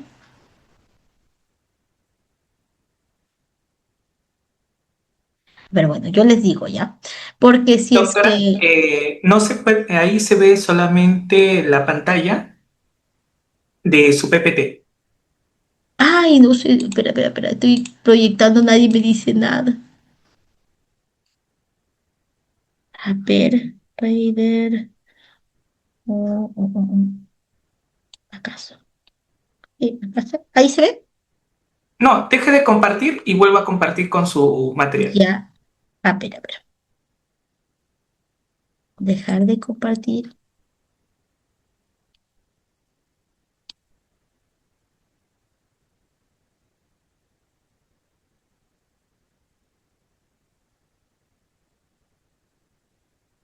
¿Está Raider? Sí, ya, ahora sí todos ven. Ahora sí. Ya. Este es un informe del equipo multidisciplinario de familia. A pedido del 14 juzgado de violencia. Como les dije, se omiten los nombres. Miren, a diferencia de otros informes, cuenta con el tema del seguro del SIS. Se agrega. ¿Por qué se agrega? Porque nosotros cuando trabajamos en los juzgados derivamos al centro de salud más cercano para las terapias psicológicas. Acuerden que no se da terapias. Y les dije en un principio, si presenta alguna discapacidad, también tiene que consignarlo, porque eso se ve el riesgo. Si tiene alguna persona alguna discapacidad y es vulnerable, ya es un riesgo moderado, severo, depende de la calificación que le haga la juez. Entonces tiene que estar consignado ahí. Bueno, la atención psicológica, el motivo de evaluación. Siempre va a ser a solicitud del juzgado especializado que lo solicita. Si es el quinto, el cuarto, el sexto juzgado, se va a dejar consignado porque uno lo está evaluando en base a eso. De la atención. Esto de acá es como el SIGEN, es el sistema que se trabaja dentro del Poder Judicial. Entonces, esto ingresa aleatoriamente. Pero miren, acá se está dejando constancia con un plazo de 24 horas para emitir el informe. O sea, le han notificado el 24, tiene 24 horas para emitir el informe. O sea, tiene que ser la cita ahí nomás y entregar el informe correspondiente. Siendo el 27 el abordaje. El 27 del año en curso, a horas de la mañana, se apersona la señora para evaluar. Se apersonó días después porque la señora no es de acá, no es de la zona, es de otro lugar, pero igual se le ha corrido traslado. Se le hace, ¿qué es el consentimiento informado? Se le hace la precisión por qué se le va a evaluar en base a qué, a la denuncia que ha presentado, se deja consignado que esté en tal juzgado y que el juzgado ha pedido un informe para ver el tema de medidas de protección. Igual se les hace firmar un consentimiento informado. ¿Por qué se les hace firmar el consentimiento informado? Es porque nosotros como profesionales de la salud necesitamos que la persona nos autorice. Si no quiere firmar el consentimiento informado, también se deja constancia que la persona no quiere y no podemos evaluar si es que no. Pero ya, si no nos firma el consentimiento, se emite, se comunica automáticamente a la jueza a través de un escrito, porque dentro de los procesos judiciales todo es a raíz de un documento, si no, no tiene validez. Que la señora no se negó a firmar y no quiere. A veces pasa porque ya se reconcilia, no quieren seguir con el proceso, pero ya se deja constancia de eso. El relato de los hechos, bueno, es breve. Denuncié a mi ex compañero por los hechos de violencia psicológica sucedidos la última vez en febrero, cuando convivíamos, pero me vine con estas cosas desde octubre del 2025. O sea, venían hechos de violencia, se deja consignado. Mes en que quedé embarazada. Yo me separé en ese mismo mes de febrero, ya que él mucho tomaba, ya nos dice que toma. Me amenazaba con golpearme con manazos, cachetadas, patadas, me arrastraba del pelo y me insultaba de la nada. Me decía que soy tonta, hasta de maridos me ha puesto. Dijo que mi hijo que estaba, dijo que a mi hijo que estoy esperando de una patada lo iba a saltar. Me ha matado la madre, he mentado la madre. Tanto así que he tenido que ir a la posta porque me dijeron que mi embarazo era de alto riesgo por constantes problemas que tenía. Asimismo me hicieron una ecografía y había algo malo, pero que no recuerdo qué es. Él ha sido un hombre tranquilo, pero todo iba bien hasta que me empezó a tomar. Cuando le dije que estaba embarazada, lo tomó bien, pero luego ya no quería ir a trabajar. Empezó a tratarme mal, insultarme, se ponía cada vez más guapo, o sea, grosero, no de bonito, sino de grosero. Luego ya me empezó a golpear y así fue todo. Luego lo hice llamar 2 veces con el juez de paz de Llama y no se presentó, pero sí me llamó para decirme que lo demandé. Donde lo demande, él no me va a pasar ni un sol. Decido poner la denuncia para que él se haga responsable de mi embarazo, por lo que hasta ahora no se hace responsable. Yo he tenido que prestar plata porque no me alcanza. Tengo que hacerme 2 ecografías, pero no tengo dinero. Con la denuncia quiero que reconozca a mi hijo, cumpla como padre, pero de mí que se mantenga alejado para que no me pegue, no me insulte y que deje de llamarme borracho para insultarme. Porque también me amenazó diciéndome que por la denuncia que hice me iba a matar, amenazó a mis hijos que también los va a matar, por lo que siento temor, porque yo siempre estoy con mis hijitos y él puede aparecer en cualquier momento. En este relato que se ha observado, se consigna el riesgo con color negrito de las posibles amenazas. Si bien es cierto, se evoca el último evento, pero Igual se deja constancia de los anteriores eventos para que vean que desde dónde viene, pero ella ha denunciado el último. Ella dice que hay 2 denuncias posteriores en el juez de paz de Llama. Me imagino que eso en el proceso penal debe estar, porque ella ya dice que hay denuncias previas. Eso en cuanto al relato, a lo que ha comentado la señora. También se toma en cuenta a los antecedentes de importancia que van el tema de datos de historia personal, desde el perinatal, que es el tema del nacimiento, como ella ha nacido, niñez, educación, trabajo, hábitos e intereses. Cuando hay violencia, el hábitos e intereses es relevante. ¿Por qué? Porque ahí tú sabes cómo la persona actúa y en qué cambió. Pero como este es un informe para medidas de protección, igual le han consignado. Pero para mayor detalle, yo les voy a presentar 3 informes. Este es el de violencia referente al tema. Les voy a presentar un informe del CEN y un informe de medicina legal para que vean las diferencias. Y se los voy a dar a Reider, obviamente que se ha borrado las personas, ¿no? Entonces, ¿por qué creen que es importante? Yo como perito de parte, que yo estoy metido en esto, yo sé de que el hábitos e intereses es indispensable, porque una persona que sufre violencia, su hábitos e intereses cambia. No es la misma persona que ya no duermes bien, ya te dejas de hacer lo que te gustaba, de repente dejas de comer, lloras constantemente, desde que te ocurre el evento. A ver qué dice en esta persona. Dice, mayormente estoy en casa. Con mis hijitos salimos al parque a veces. Por ejemplo, si su rutina era salir al parque siempre y ahora ya no lo hace por temor o porque le pueda pasar algo, esto cambió. Utiliza redes sociales, WhatsApp. Tu apetito y sueño es normal. Mi alimentación es 3 veces al día. Yo preparo los alimentos para mis hijos, pero no tengo apetito. Ya cambió.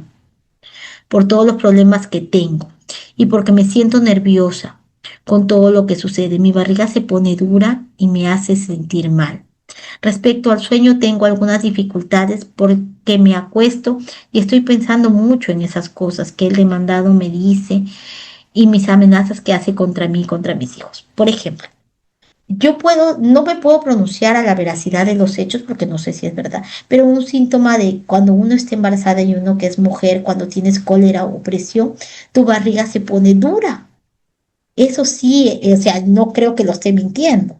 Cuando hay problemas se pone dura, como que el bebito se mueve para un lado, para otro, y como que te da esa sensación. O sea, sí ha habido un cambio ahí en los hábitos e intereses. No tiene sueño, que está variando porque se pone a pensar.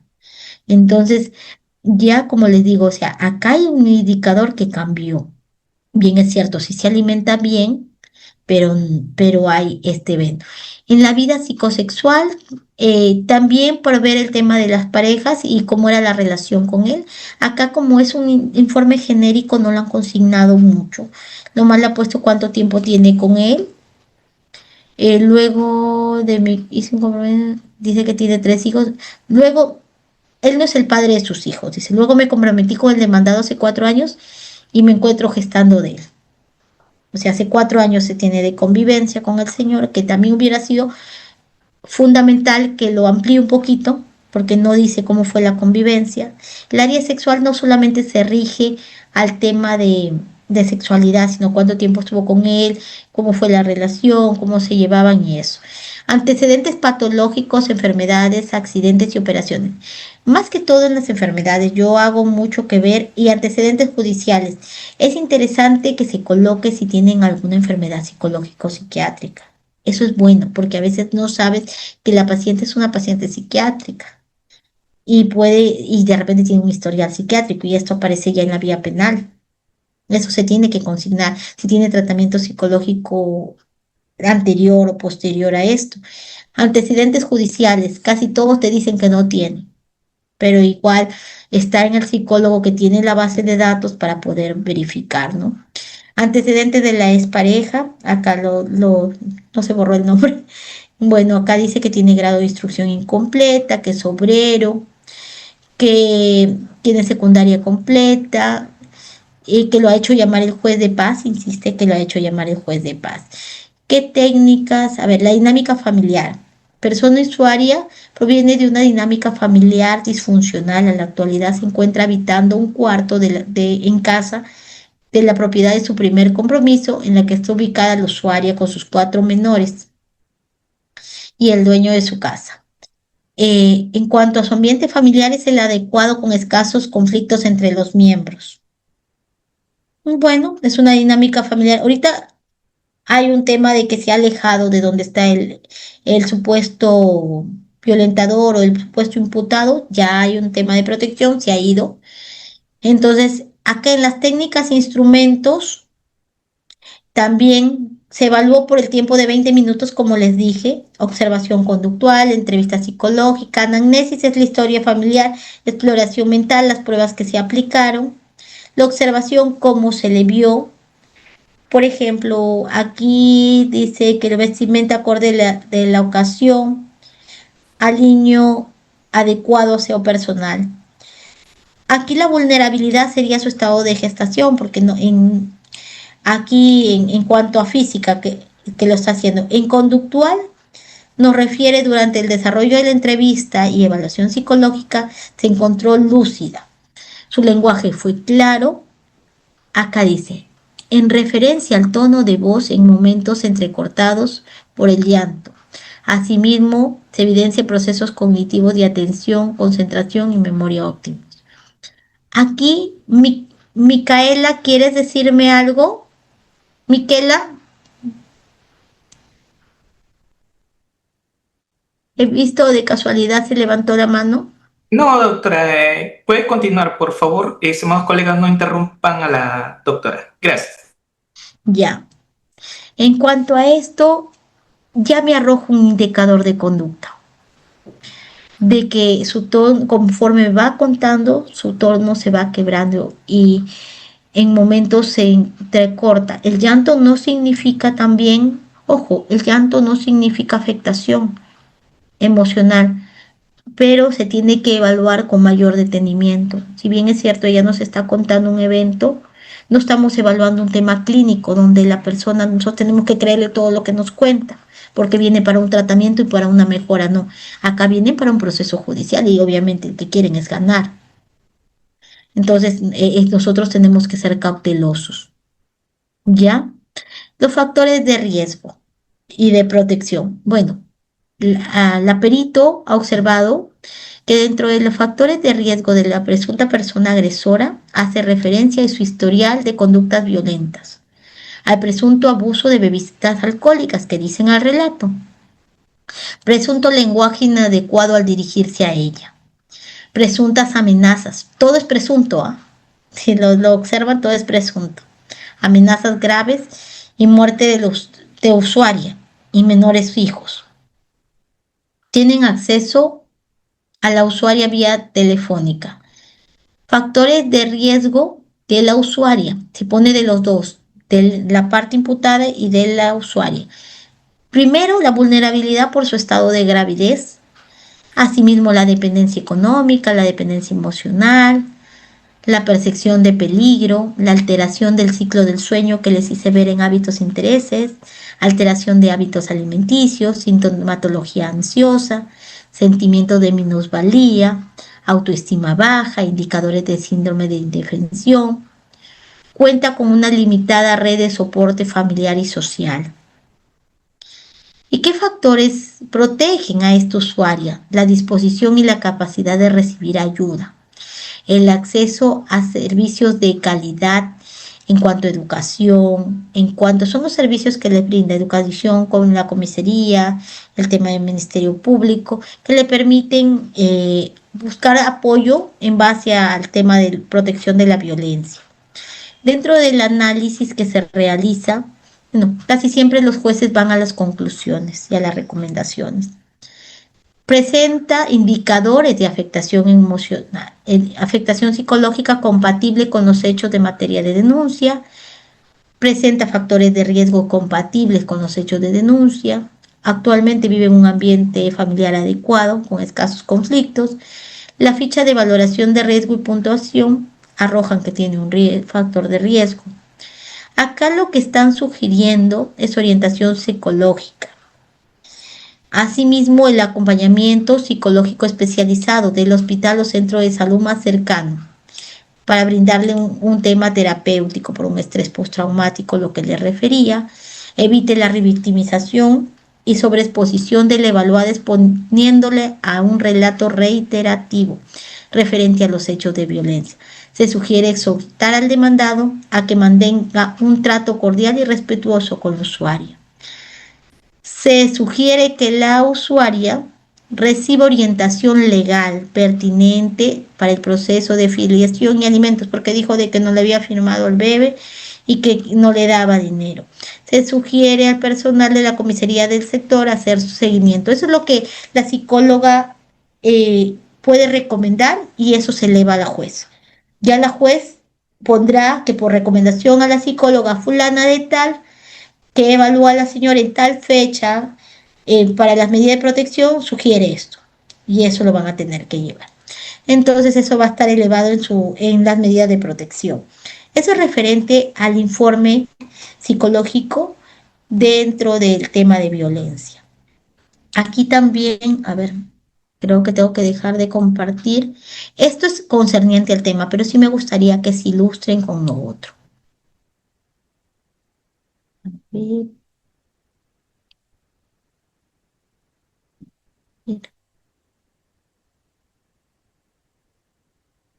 dejar de compartir.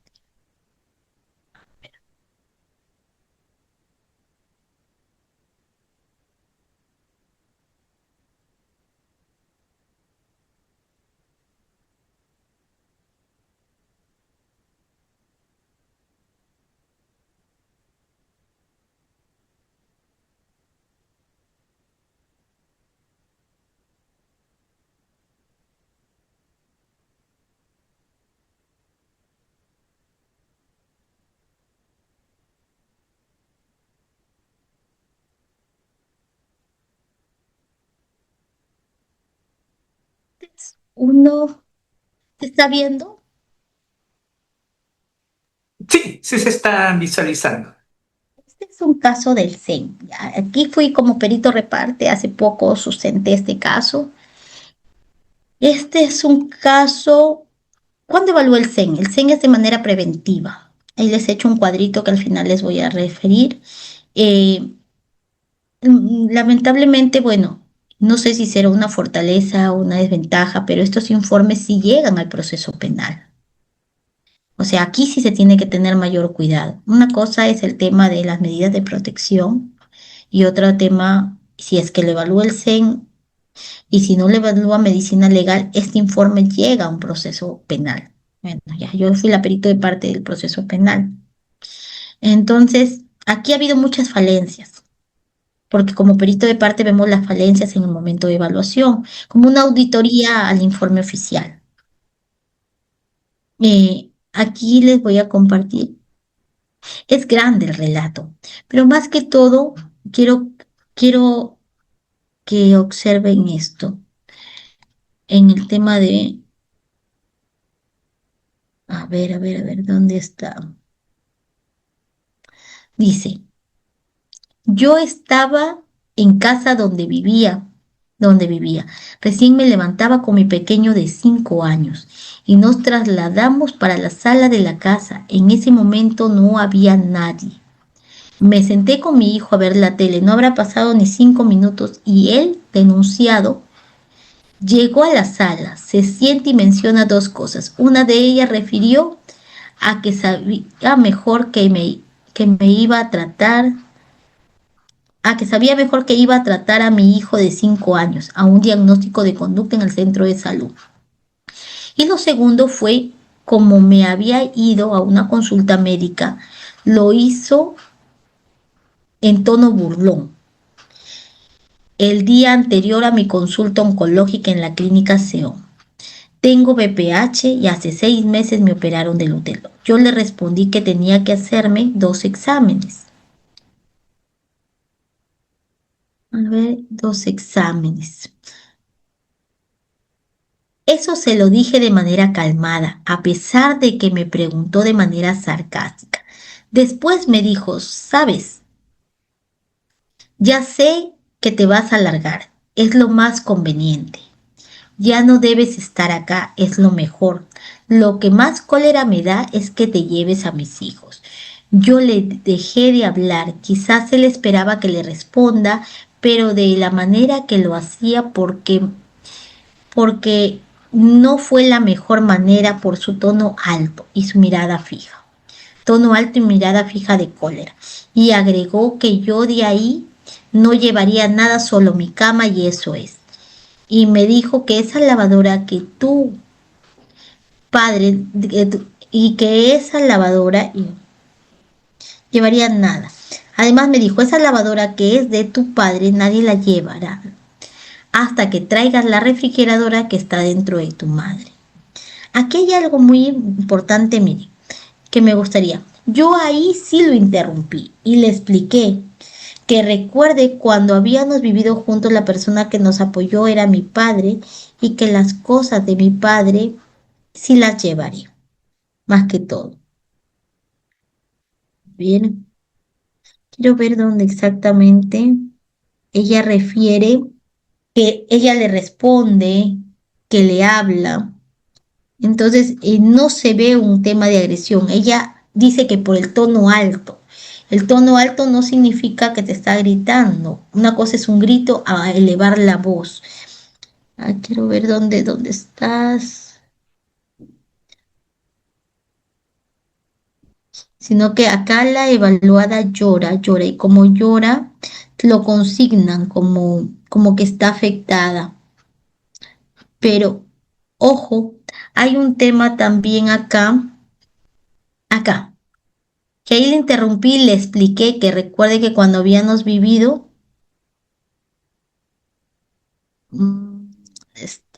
tú sabes que soy capaz.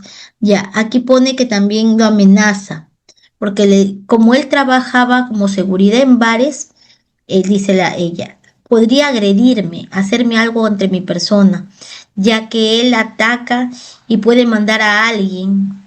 Y él no conoce a gente tranquila, dice, ya que él trabaja en un bar como seguridad. Dice, y lo sabes que soy capaz. Él no se sabe controlar su ira, dice ella. Cuando está en ese estado no sabe controlar. Mientras seguía mirando a mi hija de cerca, le respondí, ¿me estás amenazando? Lo que me dijo, tómalo como quieras. Ya sé que con él tiene 2 hijas bonitas, así que tú sabes que no me va a temblar la mano. Yo quería hacerle algo que le provoque daño a ellas. Ella le dice que él la quería hacer algo que le podría provocar un daño a ellas y repercutir a la persona que actualmente tenía una relación. Eso lo hacía de venganza. Yo le respondí con miedo, estás mal. Y ahí le consignan que la examinada estaba sollozante y posteriormente acceder al llanto. No te metas con terceros. Aquí hay un tema, les voy a explicar brevemente, es que la víctima interactúa con el agresor. La víctima vive en la casa de la madre del agresor. Uno que tiene miedo, o sea, vive la madre del agresor y ya tiene otra pareja. Ya tiene otra pareja. Entonces, lo correcto es que ella se vaya. Si quiere rehacer su vida, que se vaya. Nadie les prohíbe. Pero lógico, tener que salir de la casa de la señora. Y él le había dicho que se vaya. Entonces, en este caso, objeté yo en el juez. ¿Por qué? Porque han hecho una reconstrucción de lo que ella creía. Porque elevó la voz, porque me amenazó que le iba a hacer algo a las hijas de mi pareja, según lo que ella refiere. Entonces, pero hay una interacción entre ambos. Yo le respondí, yo le repliqué, yo le dije, o sea, cuando existe este miedo, este conflicto, uno no espera, porque si es que yo le respondo me va a cachetear, me va a ahorcar, me va a hacer algo. O sea, pero acá no ha habido nada. Incluso quien llama a la policía es la nueva pareja. Entonces, y es quien lo trae a ellos, es una nueva pareja. Entonces, ella dice que ha habido eventos antes, en el 2018, donde, ¿qué se llama? Ella también lo ha denunciado, pero son eventos que ya han terminado, que ya han tenido una sanción y han quedado archivados. Eso es lo que objeté yo, de que, o sea, si bien es cierto, han habido episodios de violencia, son 5 procesos de violencia, 4 archivados, 1 vigente, pero son por cosas de que realmente se han comprobado. Si un caso se archiva es porque no hay pruebas. Entonces ya han sido archivados y este es el que quedaba. Entonces aquí objeté eso, de que hay una interacción entre ellas, de que, ojo, el hecho de que estén separados, el hecho de que estén separados, eh, en el tema de violencia, según las guías de evaluación forense, también hay una etapa de cuando la relación es caótica y va a haber una separación, todo lo que haga o perciba lo vas a ver como mal. Entonces ya hay un tema de conflicto. Entonces, que tenía que hacer la separación si esto es un conflicto de la finalización de una etapa o el tema de violencia familiar, pero el psicólogo no había hecho esto. O sea, acá ha dado por validez el relato que nos ha contado, que es válido, yo lo puedo escuchar, pero necesito corroborar. Asimismo, también, acá ha dado por, nos vamos a las conclusiones finales, y el psicólogo dice, el proceso de evaluación psicológica realizado presenta afectación psicológica, el cual es el motivo de consulta del entrevistado, del enunciado. Pero este motivo de consulta es sobre el último hecho, eso también le dice objeción a juez, es sobre el último hecho, los otros procesos ya llevan su curso y ya han sido archivados y que eso los pueden corroborar. Acá nos hablan de la personalidad proclive a sentirse vulnerable a situaciones que generan malestar. Este tipo de personalidad no existe. Acá en las pruebas psicológicas que le aplicaron, que también le hice objeción, se aplicaron, acá todavía están mis rayitas, que se aplicó, el Centro de Emergencia Mujer tiene su protocolo, donde les pide que evalúen el tema de neurológicas, pruebas neurológicas que permitan evaluar también si la evaluada está apta para un tema de declaración, si tiene la memoria activa, si tiene constante, o sea, lo emite. Acá evalúan 2 pruebas de personalidad, sin embargo, en el área de personalidad no había nada de eso. Entonces, o sea, hay que tener cuidado. Nosotros estamos evaluando dentro de estas entidades de justicia, estamos evaluando un tema forense, no estamos evaluando un tema psicológico. Y acá se utilizan pruebas del corte clínico, los que se evalúan en la posta, un tema de Zoom, ansiedad y depresión. Eso es un tema. Eso es un modelito que es del CEN, que es un tema netamente preventivo. Sin embargo, este tipo de procesos llegan a juicio cuando no hay una evaluación también de medicina legal. Aquí, esto también le voy a proporcionar a Reider para que les comparta. Ese es un tema del CEN. A ver, tema del CEN y acá hay un tema de MP. Este es del MP. También fue un caso que abordé sobre en medicina, este de medicina legal. Este de medicina legal también, siempre en el relato va a decir de dónde proviene. Entonces le resumo, este es un caso donde han sido 2 enamorados que compraron un terreno. Y el terreno se separan, incluso la chica acepta que han sido enamorados, se separan y aquí cuando se separan el terreno, ya la chica se fue a Piura y el hombre se queda con el terreno que quedaba por Guambos, por la sierra. ¿Qué pasa aquí? Se confunde una demanda de bien o de recuperar un bien o una demanda civil con un proceso de familia. La chica dice que han sido enamorados y lo denuncia después. O sea, no hay acá un tema de familia, no hay un tema de convivencia, no hay hijos, no hay nada. Incluso por acá dice, ¿qué esperas de la denuncia? Yo espero que salga el proceso que pueda recuperar mi dinero y lo que he invertido en ello. ¿Cuánto has invertido? 20,000 soles. Y eso que no saco gastos de pasajes y otros gastos. O sea, ¿cómo abordan? Acá es un tema civil, no es un tema de violencia. Y en este proceso también lo ganamos. ¿Por qué? Porque a veces se pone los temas de violencia, van en prácticamente como disfrazados de un proceso de violencia cuando hay un fondo de otro tipo. Por ejemplo, en el caso anterior del CEN, yo pienso, no sé, que aquí la chica ya tenía otra pareja y quería salirse de la casa de donde vivía con la familia del imputado. Y la única manera de salirse era de esa forma, sino cómo salía. Pienso eso yo. Y aquí creo yo que el fin, o sea, uno tiene que indagar, como perito forense estamos para indagar por qué la denuncia, si han habido bienes en común, qué ha pasado, cuántos hijos tienen, qué cosa. Acá no hay nada, solamente hay un tema de un terreno, de una casita y una inversión en ella. Pero no es un tema de violencia. Y ahí se acuerda que le ha insultado, que le ha dicho un montón de cosas, pero al final ella quiere que le devuelvan su plata. Pero por un proceso de violencia no va a conseguir eso.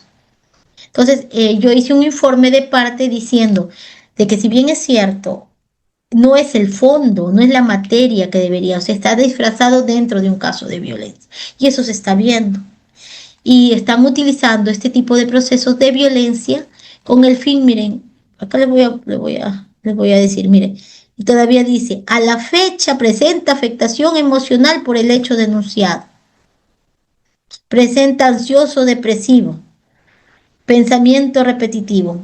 O sea, aquí medicina legal dice que está afectada, pero ella hay otro particular ahí que está inmiscuido por un caso de una recuperación de un bien. Entonces, todas esas cositas se ven.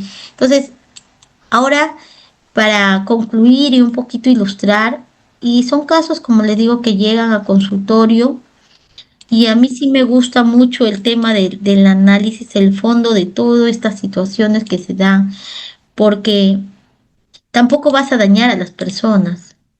Tienes que ser coherente y emplear la vía correspondiente, porque tampoco a raíz de disfrazar un proceso de violencia vas a generar mayor daño. Por ejemplo, aquí les he puesto, y me parece interesante esto, el CEN atiende y protege. La Fiscalía investiga con la pericia forense oficial y el Poder Judicial usa a los peritos como apoyo técnico para decidir. Por ejemplo, en institución, en el CEN, el rol principal es la atención y la protección de la víctima y acompañamiento. La finalidad de sus informes es acreditar la afectación de riesgo y estado psicológico del contexto de violencia. Su mayor punto de cuestionamiento, porque también se cuestionan estos informes, para eso existimos nosotros. El posible sesgo asistencial, la falta de metodología forense, las conclusiones no son suficientemente fundamentadas, o sea, son muy vagas. Mayormente todos los informes del CEN salen afectados. Son muy escuetos los que se verifican que no tienen afectación emocional. Entonces, ese es el tema y las limitaciones de estos informes. Bueno, el IML o la Fiscalía o Medicina Legal investiga, aquí va la investigación oficial. Tu rol principal es la investigación oficial. Responde a puntos periciales dentro de una investigación penal. Sus errores metodológicos, falta de instrumentos, mala entrevista, conclusiones no sustentadas. Eso también, por eso se cuestionan, por eso se hacen los cuestionamientos. Y dentro del Poder Judicial, ¿para qué servimos? Porque somos el auxilio técnico del juez para ayudar al juez a tener una mejor visión y puedan generar una mejor medida de protección idónea a la víctima que tenemos. Asimismo, la idoneidad del perito tiene que ser imparcial, fundamentada, y también pueden haber contradicciones de otras pericias de parte. Con todo esto, yo lo que les quiero decir que dentro de los juzgados de familia y el equipo multidisciplinario juega un rol impresionante. Nosotros, como profesionales auxiliares a la justicia, también brindamos el soporte técnico, más no, como les dije, nosotros no somos para juzgadores, el que determine, el que juzgue es el juez, nosotros somos órganos auxiliares, pero sí debemos ceñirnos y debemos ser imparciales en cuanto a nuestros informes. Podemos salvar una vida o podemos acusar a un inocente también. Eso hay que ponerle en una balanza.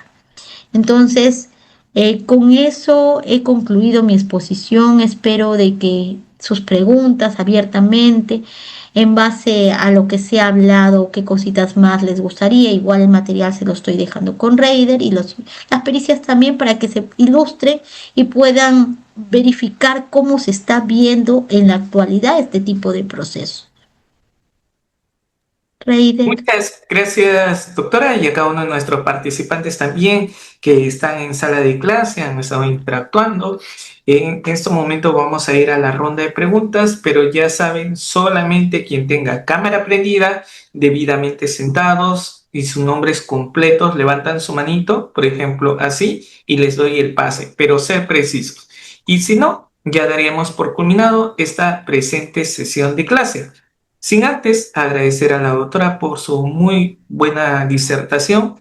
Y doctora, esta sesión es parte de un diplomado especializado.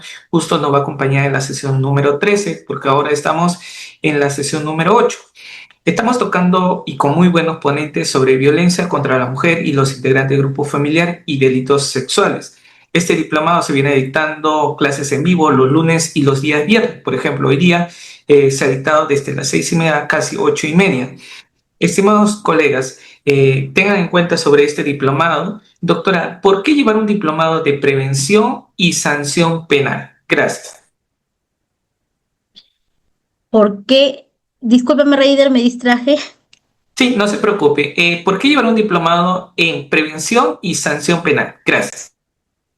Ya. La prevención, como les dije, las prevenciones va más que todo orientado al tema de los equipos multidisciplinarios, a los temas de los juzgados de familia, con su especialidad en violencia contra la mujer.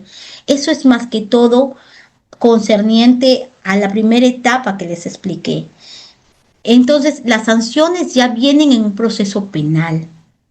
Yo estoy viendo abiertamente a los temas de familia, a lo que ven las medidas de protección. Las sancionadoras no se ha visto.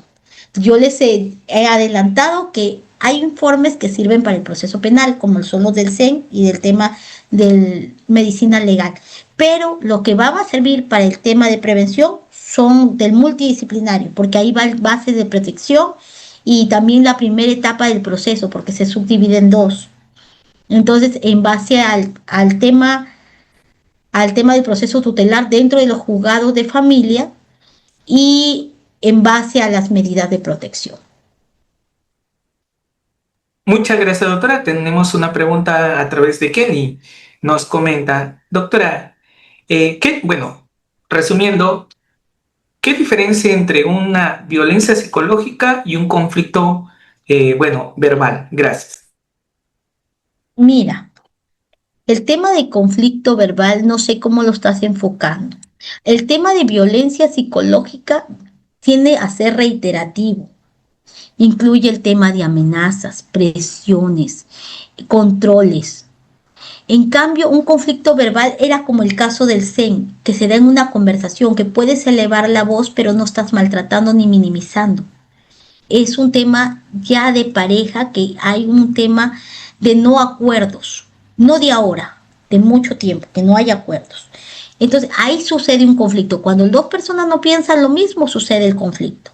Entonces, en caso de violencia, no es por un desacuerdo, es por todo. El hombre o la mujer humilla, eh, prácticamente maltrata, eh, ridiculiza, hasta las burlas son tema de violencias, que te traten, que te menosprecien, que no valoren lo que haces. Eso, tratando de bajar tu autoestima, ya viene a ser violencia psicológica.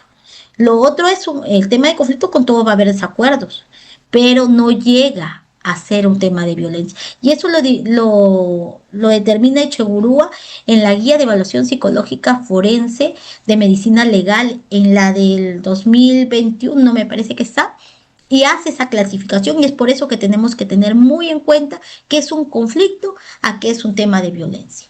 Desacuerdos todas las parejas van a tener, pero vamos a ver el tema de canalización. Y la violencia sí, es reiterativa, es amenazante, va ceñido a más patrones, minimizante, a prácticamente a bajonear su autoestima hasta que ya no se sienta minimizada. indefensa, te tenga miedo.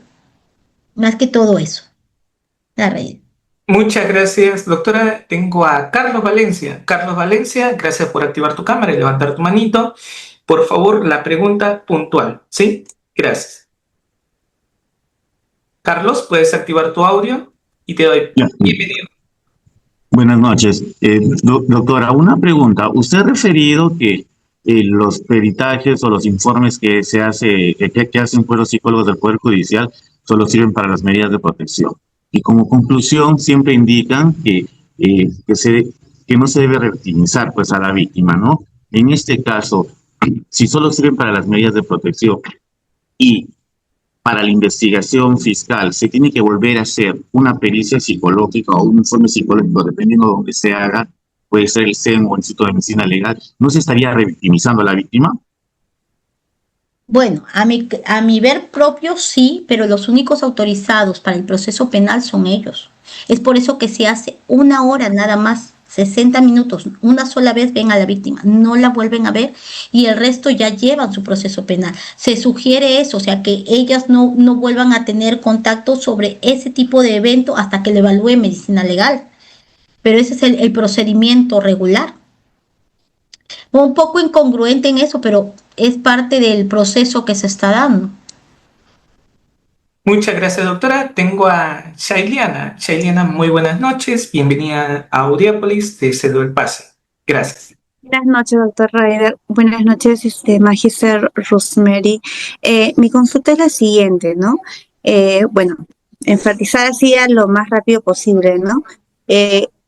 Por ejemplo, una denuncia por maltrato, ya sea como se está tocando el tema, se haga un examen psicológico, pues ya sea por maltrato económico y al patrimonio, en este caso sería, ¿no? Ya vendría a afectar, por ejemplo, a la madre y al hijo, ¿no? Porque simplemente son dependientes netamente al padre, ¿no? Que es el que se encarga de trabajar porque obviamente el niño es su menor. Es un caso que le estoy dando así en general, ¿ok?